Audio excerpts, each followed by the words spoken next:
Action Comics 1018. Brian Michael Bendis writing with John Romita Jr. on the art. This is half a good issue for I think the plotting of what happened before. Okay, the stuff with Red Cloud and Melody Moore talking with Clark. I loved all that stuff because yeah, that's all stuff that Bendis. yeah, I like that right? stuff. Yeah, the backstory for Moore, or for Good, for her becoming Red Cloud. Saw a little bit of storytelling we did need. The scene with Moore, which is like a day before the events of the fight that we're watching, I also liked because it was kind of neat that he told someone else who he was before he did the reveal. Because so the whole thing is you find out that, and this is something we had been complaining about with where's Melody Moore at, right? Like she was such this character that Bendis introduced, and then we gotten away from her, and so basically her point of her character is the payoff of Metropolis needs a new mayor, and she's going to run as mayor because she's been police or fire captain or fire chief now for a little bit. And she asked Clark if he can work his magic and get Superman to endorse her because it would mean a lot. And because she's being so truthful and basically being like her whole mission statement is truth, he feels bad lying to her. Yeah. Well, not only that, she even says that she's inspired by Superman's truth. The whole idea of his truth is what's inspiring her. So he's like, well, okay, you know what? He takes off his glasses and he's like, okay, I'm also Superman and I will endorse you. And she's like, whoa, you're telling me this? Like, well, yeah, I'm going to reveal it tomorrow anyway. So if you can keep this secret for 41 hours, then I'll definitely endorse you. So it's a nice little moment. It's an exercise in trust. Yeah. And whatnot. And I love that part. The Star Labs being shady, I can't wait for this to pay off with Bendis, because this is run through all of his books, from Superman to Young Justice to this. And if they pop up in Legion, I would not be surprised. Yeah. Like some faction is Star Labs is responsible for why the Earth looks the way that it does. I'll tell you what I did like about this is the discovery that whatever is going on with Good, what this Red Cloud stuff is intradimensional. So we were dealing with something from another dimension that's like sort of infected her or merged with her or something. I mean, who knows exactly.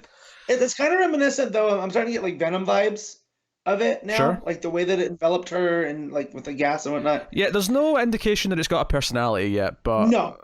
But that's what I mean. Like it definitely could have, because she was just a hungry reporter, right? And who kind of locked into finding this conspiracy, and the scientist, one of the scientists, just panics and knocks her out. And when they're actually discussing what to do with her, and it sounds like they're kind of like one or two of them are inching towards the idea of trying to kill her. Like, maybe we have to get rid of her, like, and then someone else is like, no, we can't do anything illegal. Let's just like apologize and like send her away.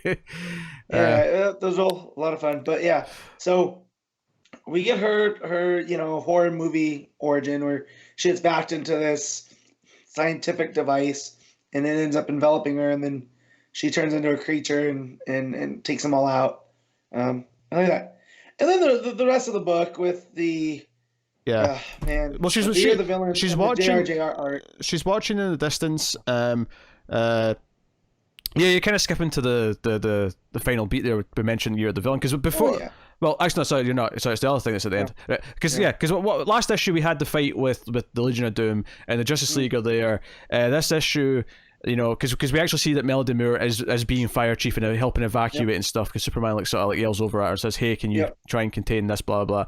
But anyway, so the big thing though is every time we cut back to they're getting their asses kicked, Superman's struggling, some of the Justice League are down. And the big final reveal at the end is that Leviathan is also there, and Leviathan, in a move that we didn't see coming, Superman didn't see coming, is actually working with the Legion of Doom here at the end of the issue. This attack in Metropolis is also involving Leviathan, which, I mean, I appreciate Bendis trying to tie in the overall stuff that's going on in DC to what he's doing, but, I mean... At first I rolled my eyes, right? Because I was like, why? But then it makes sense about when you think about the concept of Doom and how that would be enticing to Leviathan. My My big thing though is that I just didn't want You're the Villain to infect this at all, and you mix in the atrocious art throughout this entire book, and it is atrocious. The face, I think Connor's still muted because I'm not hearing he's laughing every time. Oh, I was muted intentionally because I was typing a second ago. Okay. And then I just heard you just being miserable with JRJR. He's terrible. He's the worst. No, and so like Melody Moore's a character I haven't seen in a while. And now the first time I get to see her is a JRJR art in a super blocky face. He can't do faces. I'm sorry, but JRJR cannot do faces. And he hasn't been able to in a long time. It's just, and then just like makes me happy.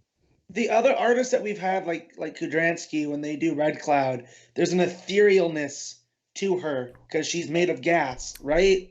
Yeah. And vapor. But when JRJR draws her, I don't get that. It doesn't. She feels more like a creature, like a monster, and I don't like that vibe. Half the issue I really like, despite the bad art. The other half, I get there, I'm just like, I'm over You're the Villain at this point. I don't care. We're all over it. I think we're all ready for it to be done. But yeah.